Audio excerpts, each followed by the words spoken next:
Tenemos que agradecerles a nuestros televidentes la gran cantidad de llamadas telefónicas, de correos electrónicos que nos han enviado. Recordarán que hace muy pocas semanas la doctora Juana Fernández Cuenca y el doctor Blas Luis González Pina estuvieron con nosotros, el director y la subdirectora del área 4 de salud de la región de Murcia, hablando precisamente acerca de los problemas que pueden tener entonces los usuarios con su atención médica. Atención médica que yo me adelanto a decirles es privilegiada para ustedes los españoles. Ya les hablaremos nosotros en alguna otra oportunidad lo que es la atención médica en el cono suramericano, pero lo que es la atención médica en Estados Unidos y Canadá es una atención médica para millonarios, así como se los cuento. Pero en fin, les voy a presentar nuevamente a los doctores y después las preguntas que ustedes nos hicieron, ellos pasarán a responder una por una. Por lo tanto, buenas noches. Buenas noches. Muchísimas gracias por estar nuevamente con nosotros y vamos a hacer entonces un salpicado de preguntas de la gente que se basó en algunos casos en los problemas de urgencias, de los ambulatorios de urgencias. Doctora, por ejemplo, me hablaba por teléfono un señor que me decía que aquí en Sejín concurrió un par de veces al ambulatorio por la noche, se encontró con no menos de 30 personas esperando que llegara un médico.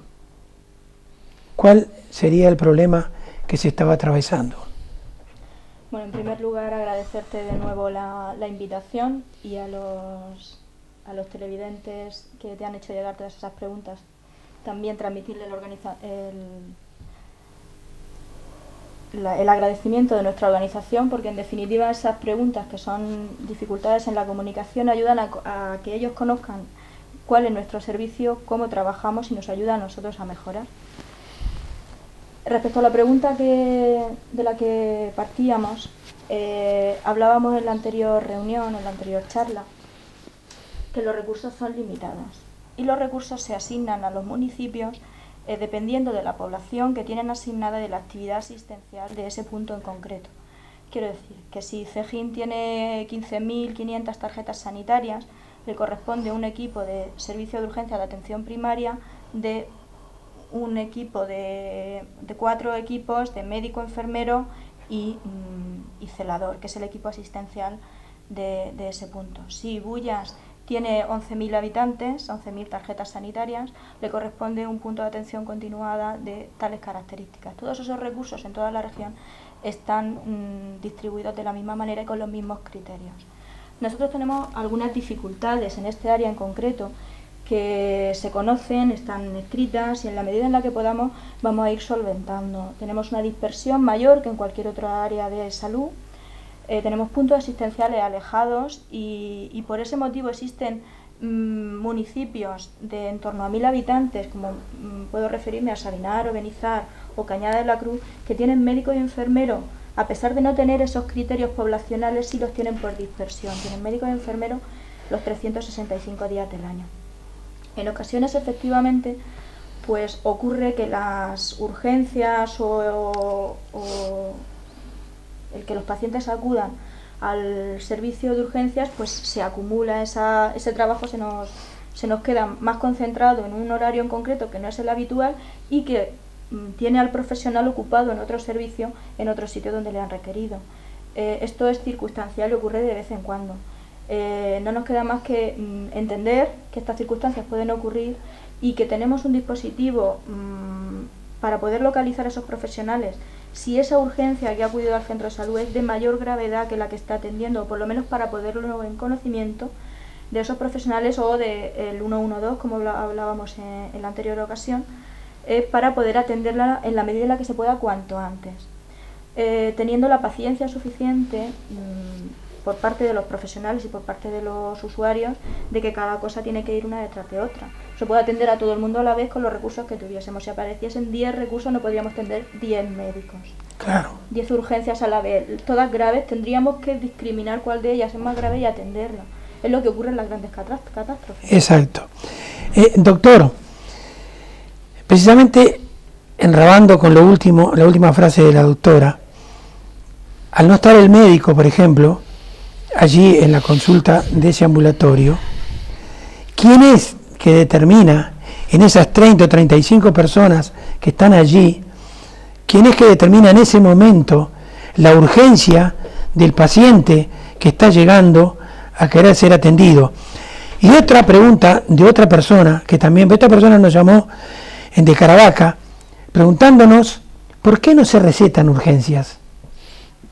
Dos buenas preguntas. Buenas noches. Respecto a la primera, es un problema en el que estamos trabajando, porque nos damos cuenta de que efectivamente esa situación se plantea con relativa frecuencia. Tenemos personal que se encarga en determinados centros de cubrir por lo menos e intentar ordenar la llegada de esas personas y en la medida de sus posibilidades discriminar cuáles son más serias y intentar dentro de su capacidad prestarles por lo menos la primera atención y intentar contactar con el equipo de atención que en ese momento no se encuentra para informarles de la situación. En líneas generales, y gracias a Dios y por suerte, no se presentan situaciones cataclísmicas en esos casos. Son pacientes que vienen a veces con lo que ellos perciben que son urgencias, pero no son realmente emergencias sanitarias que requieran una atención inmediata, que sería un caso completamente distinto. En ese momento, los casos esos urgentes que son relativamente urgentes en tanto en cuanto se necesitan unos tiempos para atenderles, se valoran y se priorizan para cuando esté el facultativo y el resto del personal allí, que vayan pasando en el orden adecuado. Para las situaciones emergentes, pues la persona que está allí tiene la capacidad de contactar con el médico, con los enfermeros, por si ha salido el médico y está el enfermero allí, el enfermero puede empezar a darle una primera atención. En caso de que no esté ninguno de los dos porque tengan que haber ido a atender otra situación grave en el domicilio de algún paciente, la persona que está allí puede contactar con otros centros para movilizar otro tipo de recursos y que esa persona se le preste la atención lo antes posible en la medida que podemos. No podemos poner un médico en cada puerta ni un médico en cada casa porque es imposible. Tenemos que racionalizar, como ha dicho antes la doctora, los recursos que tenemos y intentar que todas las personas reciban la mejor atención lo antes posible. En relación a las recetas en urgencias, es un problema en parte de índole administrativa y en parte de índole funcional. La necesidad que hay es atender a los pacientes que presentan una urgencia. Prescribir una receta es un trámite más bien administrativo que puede ser demorado y que su médico de cabecera o su médico de familia posteriormente puede ya establecer una pauta de tratamiento más racional que la atención primera en urgencias, que se supone que eso es para una contingencia que ha surgido ahora, que se le va a prescribir o se le va a dar esa primera atención y se va a remitir a su médico de familia, que posteriormente va a seguir con el tratamiento. Si además el facultativo que tiene que estar allí atendiendo bastantes pacientes, que muchas veces hay muchísima carga de trabajo en las urgencias de los centros de salud y de las urgencias de los hospitales, tiene que estar, aparte de los trámites que tiene que hacer propiamente por la atención de la patología, generando recetas y haciendo una serie de cosas, los tiempos se prolongarían demasiado y no es el sitio, ni el momento, ni la ocasión para ello. Muy bien. Sigamos, doctora, con las urgencias. Esto fue una caravaqueña, Ana María, estuvo hablando conmigo casi media hora por teléfono, quejándose de lo siguiente, no de la atención en este caso.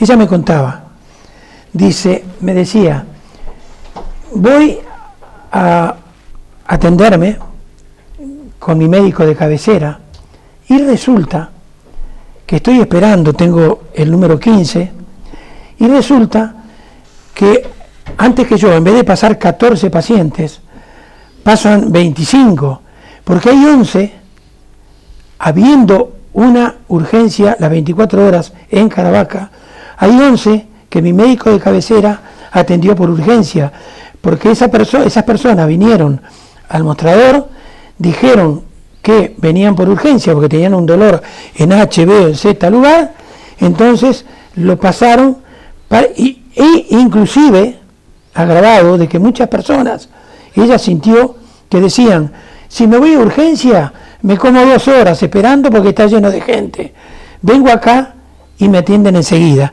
Entonces, esta persona, Ana María, me decía, ¿cómo certifica entonces la persona que está en el mostrador si es realmente una urgencia, eso lo que la persona está solicitando y lo pasan a un médico de cabecera?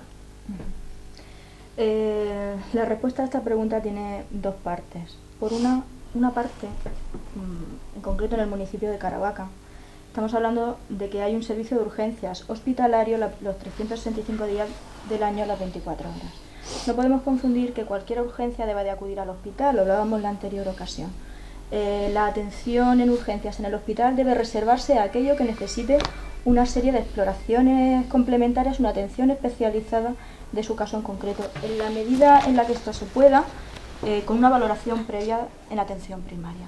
O sea, las urgencias de atención primaria se atenderían en atención primaria, urgencias banales, urgencias que no necesitan excesivas exploraciones complementarias que se pueden solventar a este nivel, y reservaríamos las urgencias hospitalarias para aquello para lo que están diseñadas, patologías que necesitan un estudio para su resolución, o incluso en algunos casos ingresos hospitalarios porque el caso así lo requiere. Partiendo de esa premisa, hablamos que en las consultas de atención primaria pues hay consultas, partimos de que existe una agenda donde uno puede citarse con su médico, ¿vale? Puede citarse a través del propio administrativo, puede citarse vía web, puede citarse a través de un call center de llamadas, que sabemos que es un 902, y que están en disposición de los usuarios, y que en los centros de salud hay información sobre eso, para descargar un poco también el mostrador de los centros en que podamos atender mejor a nuestra población. Cuando alguien pide cita y no hay cita para ese día para su médico, pues se puede encontrar de diferentes situaciones, o debe plantearse a la hora de ayudarnos a esa gestión a nosotros, como paciente me refiero. Hay consultas que son demorables, consultas que uno entiende que pueden esperarse a la agenda normal, al día siguiente, a cuando me toque. Son consultas administrativas, son recetas, son atención a pacientes crónicos que ya se han programado, consultas de cómo debo de comer o tal, consultas que se entiende que se pueden demorar, ¿vale? O incluso consultas que ya han atendido a otro nivel otro médico, que eso también es demorable. O sea, si ya me ha atendido el de urgencias, el médico de urgencias, la noche anterior ya me ha visto un médico, mi urgencia era ayer, ya no es hoy, ¿no?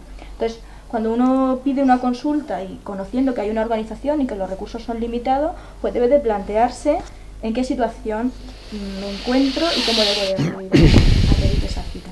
¿Me puedo esperar a la agenda normal y que me vea mi médico o no? Tengo que decirle al administrativo que a mí me tienen que atender hoy, porque entiendo que mi consulta ya no es demorable, es urgente.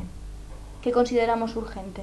Urgente es una consulta que necesita de su atención al menos en ese día, ¿vale? Y puede ser una consulta pues de un proceso febril, un deterioro de estado general, una gastroenteritis,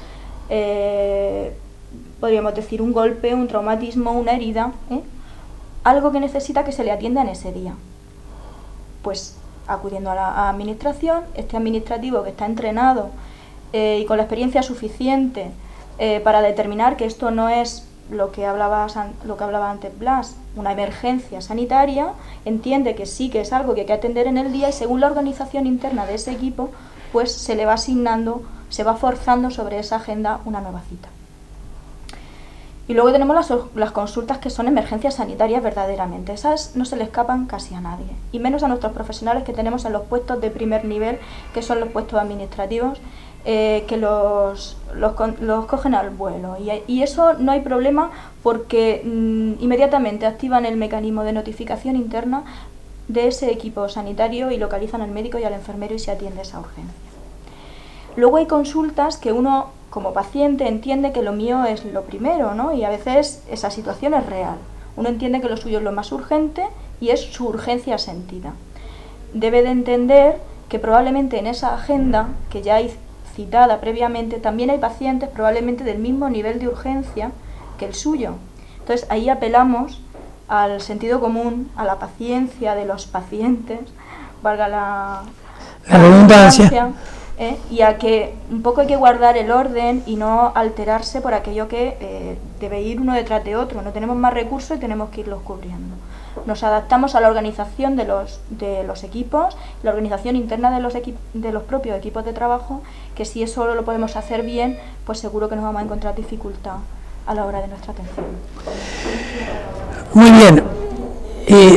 Doctor, también enredado con lo que decía la doctora, siempre existe, como dicen ustedes, el listillo que llega allí al mostrador y finge algo que evidentemente la persona que lo está atendiendo no puede ver si es verdad o no. Entonces hace que mucha gente también nos haya llamado por teléfono y nos hayan mandado correos electrónicos diciéndonos y preguntándonos para que ustedes nos contesten. Cada médico tiene un tope de pacientes diarios, digamos, el doctor Vicente Laborda, por ejemplo, tiene un tope, digamos un número de 30 pacientes por consulta, pero aquí que entre urgencias verdaderas y urgencias falsas, o urgencias entre comillas, aparecen 15 más, son 45. Entonces, aparecen esperas demasiado largas y consultas demasiado cortas. ¿Cómo se resuelve ese problema, doctor? Bien, eso siempre, lo que usted me cuenta es una verdad, pero es una percepción subjetiva de una realidad objetiva con datos que habitualmente nosotros sí que tenemos más o menos contrastados a través de la actividad documental que seguimos en las consultas. Lo que sí que sabemos es que más del 50% de las consultas, de los pacientes que consultan en las consultas, esperan menos de 15 minutos. Hombre, quisiéramos que fuera bastante menos tiempo, pero probablemente a corto plazo no vamos a conseguirlo. Y solamente el 26% de los pacientes esperan aproximadamente unos 30 minutos. En esos datos de nuestra área, sí le puedo decir que estamos por encima del estándar que maneja ahora mismo el Servicio Murciano de Salud. O sea que a los pacientes de nuestra área se les atiende en menos tiempo que en cualquier otra área, tanto en los centros de salud como en la consulta, en la puerta de urgencias del hospital. Los tiempos de espera son cortos, a pesar de que uno en su premura siente que quisiera que fueran mucho más cortos todavía. Contra la picaresca es muy difícil defenderse. Quiero decir que uno puede prever, tener mecanismos estructurados para las contingencias que puedan surgir, pero contra la mala fe y la mala intención es difícil. ¿Qué cosas podemos hacer ahí para evitar que, como usted dice, parte de los huecos que tiene cada facultativo se le vayan colando pacientes que ellos perciben que tienen una urgencia? Quizá muchos de esos pacientes es verdad que tienen una urgencia, o que por lo menos ellos lo perciben como tal, y habrá un pequeño porcentaje en el cual eso no sea. Yo creo que son bastante menos de los que tendemos a creer. Lo que ocurre es que, como pasa muchísimas veces, lo que se sale de la norma es lo que percibimos con más claridad, y En el funcionamiento de vamos a suponer, una sala de espera de un consultorio, hay muchísimas personas ahí. Si una de esas personas hace un comentario de ese tipo, todos los demás se dan cuenta de ello, y eso llama muchísimo la atención, es como un pico dentro de la norma, y probablemente algunas de esas personas piensan que eso es la forma como habitualmente pasan las cosas. Eso no es así. Las personas en general, la población suele ser responsable, y responsable de percibir que los recursos que hay, y cuando consultan a su médico tienen que utilizarlos adecuadamente, no pueden. ¿Eso existirá? No le digo que no. Creo que son casos muy aislados. La gran mayoría de las personas van cuando creen que tienen que ir, y su médico les atiende en los tiempos que cree que tiene que atenderles. El tiempo que cada facultativo en nuestra área dedica a atender a un paciente son 5 minutos en las consultas de medicina de familia y 6 minutos en las consultas de pediatría. Pero esos son tiempos ponderados, ¿eh? No están cada paciente 5 minutos, 5 minutos, 5 minutos. Hay pacientes que necesitan poco tiempo porque el problema por el que consultan es un problema más liviano, o a lo mejor viene a resolver algún trámite administrativo, a solicitar recetas que están preparadas y alguna cosa de estas, y esos tiempos son más cortos. Gracias a eso, cuando un profesional tiene que atender a un paciente durante más tiempo, los tiempos livianos de patología más suave, esos tiempos más que tarda y que gana, puede utilizarlos en atender a los otros pacientes. Esos 5 minutos pueden suponer que para algunos pacientes estamos hablando de 2-3 minutos, porque no necesita más tiempo, y otros pacientes que necesitan 20 minutos o 30 minutos, se los dedica el facultativo porque el paciente los necesita. La persona que está esperando fuera percibe que se está alargando el tiempo excesivamente, pero creo que se está empleando adecuadamente en una necesidad que hay para la atención de esas personas. Entonces, nosotros siempre, en el tiempo, usted entiende que es una percepción, probablemente de las percepciones humanas más sometida a la subjetividad. Uno, cuando está entretenido, el tiempo pasa volando, y cuando no tiene ningún otro estímulo, los tiempos se alargan, y un minuto parece eterno en determinadas circunstancias, y en otras circunstancias media hora parece un suspiro. Eso sí que no podemos actuar sobre él de ninguna de las maneras. Muy bien. Doctora, ya le he dicho que me han preguntado en infinidad de veces que faltan médicos, que parecería que hace falta médicos. Por lo tanto, pagando ese precio, aparece la sobrecarga aparece o no, usted lo contestará, la sobrecarga de trabajo en los médicos. Ahora bien, la pregunta va más allá del trabajo con ustedes. Un médico hace contrato con ustedes, un ginecólogo, un endocrinólogo, y trabaja para ustedes, pero de pronto trabaja también algunas horas en una clínica privada, trabaja también algunas horas en su casa con una consulta. Entonces, ¿es que realmente los médicos están sobrecargados de trabajo, y como cualquier mortal, como cualquier ser humano, cuando está estresado, rinde menos? Buena pregunta, como decía Blas anteriormente.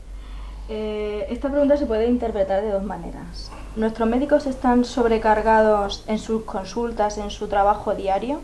¿O se pueden estar sobrecargando porque tienen otras actividades fuera de su jornada laboral?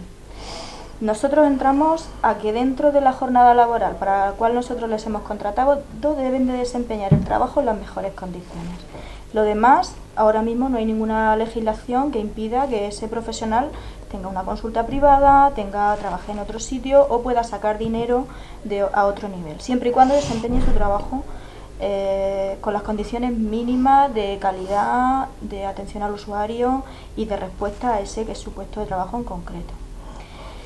Tenemos dificultades desde hace un par de años, 3, 4 años, de poco a poco hemos ido notando, y más en las áreas pequeñas, en las áreas más alejadas de la capital, la escasez de profesionales sanitarios en general, sobre todo médicos.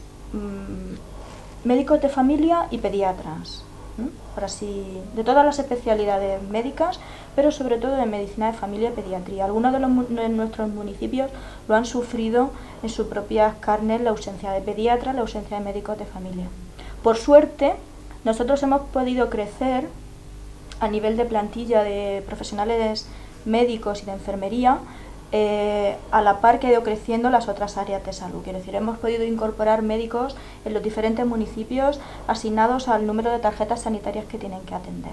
Y no ha habido dificultad para eso. Incluso en aquellos sitios donde hemos tenido que incorporar efectivos a la hora de la atención en urgencias, la atención continuada, pues también hemos tenido posibilidad de asignarlo. Pero dentro de sus consultas nuestros médicos efectivamente están sobrecargados de tareas ya no solamente asistenciales, sino de tareas que parten de la burocracia, que dentro de las consultas de atención primaria está haciendo mella a nuestros profesionales, porque ningún médico se ha quejado nunca, ni yo lo he oído hasta ahora, quejarse de atender a un paciente que está enfermo, que tiene un problema que tiene que resolver. Pero sí los he oído quejarse de la cantidad de burocracia que hay detrás, de todo el papeleo que hay que hacer. Los pacientes tienen derecho efectivamente a que se certifique su salud o su enfermedad en un documento oficial, pero no todo lo que uno entiende que se le tiene que certificar es certificable. Nosotros certificamos las ausencias al trabajo por motivos de salud y tramitamos las partes de incapacidad temporal, las partes de baja, y notificamos a las empresas que esos profesionales de esa empresa pues están enfermos, no pueden ir a trabajar, pero no justificamos ningún tipo de ausencia diferente a causas sanitarias. A veces la población entiende o se le hace entender, que también es real, que solamente si tienes un parte médico, esta ausencia que tú has tenido yo te la puedo validar. Y no ha sido así. Quiero decir, van a pedirle a nuestros sanitarios que les certifiquen que han estado enfermos. Eso es una ilegalidad y algo que no se puede consentir. No se puede certificar a nivel sanitario algo que no es sanitario. Se certificará a otro nivel por otros motivos y en otros foros, pero no a nivel sanitario en el médico de familia. Esa cantidad de burocracia, esa cantidad de certificaciones, esa cantidad de papeles que hay que hacer en las consultas merman la fuerza de nuestros profesionales para atender como quieren a la población. Esa es una debilidad que entre todos vamos a saber resolver si hacemos entender que las cosas que tienen que pasar por el médico de familia pasen por él, pero aquellas que no, vamos a buscar los circuitos para no tener que sobrecargarlo, efectivamente, como hablamos al principio. Contamos con fortalezas también, no solamente debilidades. Contamos con profesionales que han aprendido a saber gestionar su tiempo. Hablamos que el 75% de la jornada laboral que desempeñan, los médicos de familia trabajan de 8 a 3, de lunes a viernes, y los sábados hay una jornada especial de sábado en la cual atienden a la población por la mañana. Pues el 75% de esa jornada es asistencial, puramente de una agenda en la cual se van asignando pacientes, y que además veo a aquellos que piden cita en ese día, porque la urgencia, no olvidemos que es universal y no podemos negarle la atención urgente a nadie. Cualquiera que viniese pidiendo que le atiendan, nosotros lo vamos a atender. Y en cada profesional está el decirle, mire, pues esto por lo que usted ha acudido la próxima vez debe usted hacerlo de otra manera, pero primero lo asistimos en todos los niveles a los que trabajemos. El paciente tiene que ser consciente de eso. Si todos fuésemos conscientes no habría problemas de decir pasa primero este o pasa después el otro, porque sabríamos que lo está haciendo porque lo necesita más que yo. Pero dentro de la consulta esto se devuelve a camino, y hay muchas tareas de educación social, de educación cívica, de educación sanitaria en las consultas de los médicos y de los enfermeros de los centros de salud y del propio hospital. Muy bien, llevamos ya media hora de conversación. Les he hecho 1, 2, 3, 4, 5 preguntas de la gran cantidad. Le voy a hacer una última al doctor por hoy. Les voy a pedir encarecidamente que la semana que viene, si puede ser, podemos grabar para seguir conversando de esto que es tan importante para la población murciana.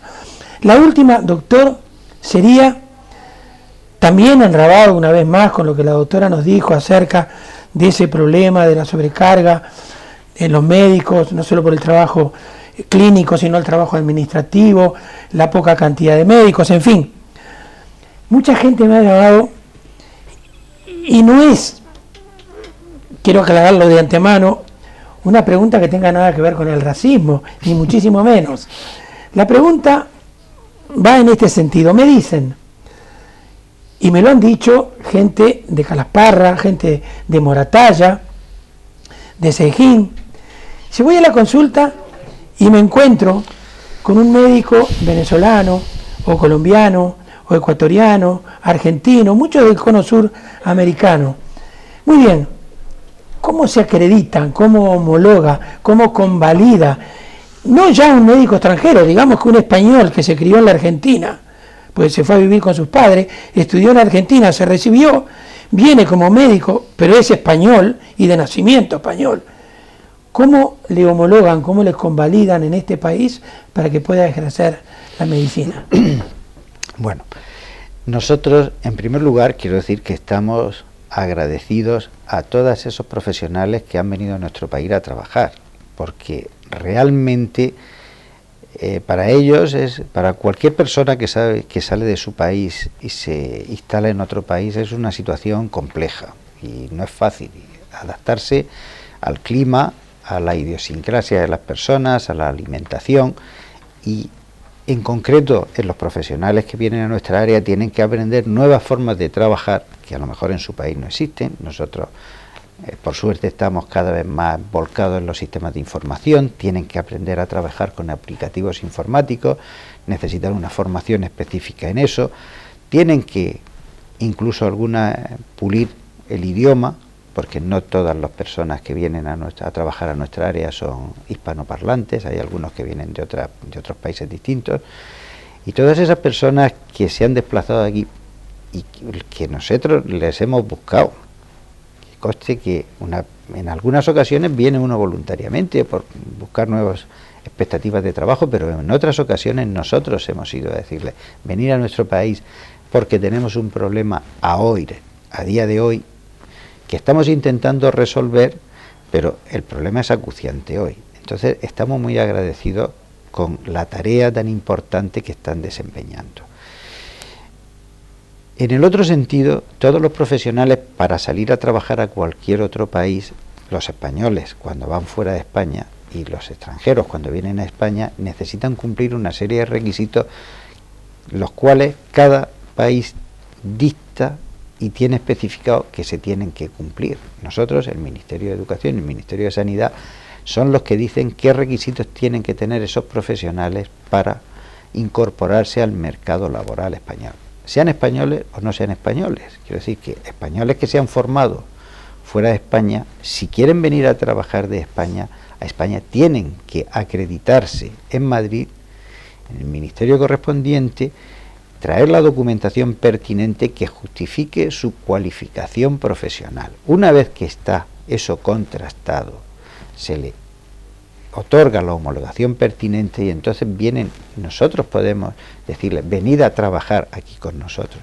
Hasta entonces, por mucha que sea nuestra necesidad y por mucha que sea nuestra gana y nuestro interés, no podemos hacer nada. O sea que no está en nuestra mano certificar. Lo que sí que entendemos es que se deben de cumplir una serie de requisitos y todos los profesionales y los sanitarios más que ninguno otro deben de cumplirlo.